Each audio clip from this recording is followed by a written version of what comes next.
Hi. ఎప్పుడు purchase చేసిన house సంబంధించి మచిలీపట్నంలో కొంటుంటాను. నేను అనుకోకుండా విజయవాడ వెళ్ళాను. సరే వెళ్ళామని చెప్పి హౌస్ సంబంధించి కొన్ని ఐటమ్స్ తీసుకోవాలని చెప్పి వెళ్ళాం. లైక్ సాకెట్స్, ఎంసీబీ ఇవన్నీ ఉంటాయి కదా, కరెంట్ వర్క్ సంబంధించి.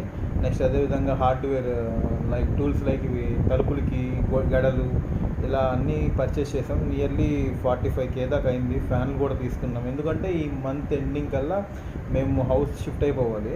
అదే ప్లాన్. దట్ నేను మధ్యలో టూర్ వేస్తున్నావు 3 days. అందుకని చెప్పి నేను లేకపోయినా ఇంట్లో వాళ్ళు ఇబ్బంది అవ్వకూడదు, టైంకి వర్క్ అయిపోవాలని చెప్పి కొంచెం విజయవాడ వెళ్ళి తీసేసుకున్నాను. పెద్ద డిఫరెన్స్ ఉండదు అనుకున్నా మచిలీపట్నానికి విజయవాడకి, కానీ ప్రతి ఐటెంలో 2 to 3K దాకా తేడా ఉంది. ఇక్కడైనా మనం ఒకేసారి అమౌంట్ పెట్టే తీసుకుంటాం, అక్కడైనా ఎలా తీసుకుంటాం, కానీ మనకి 2 to 3, 4 ఇలా నిన్న పర్చేస్ చేసిన 40Kలో 5K దాకా తేడా కనబడింది, 5,000 రూపాయల దాకా.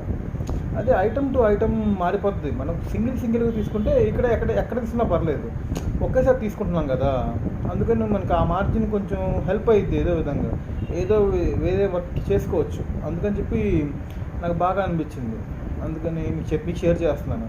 నెక్స్ట్ అదేవిధంగా అన్బాక్స్ చేస్తాను అన్నీ. మచిలీపట్నంలో రేట్లు, విజయవాడలో ప్రైజెస్ చూపిస్తాను. మీకు ఎక్కడ కొన్నారు కొనుక్కోండి. యూజ్ అయిద్దని చేస్తున్నా. బాయ్.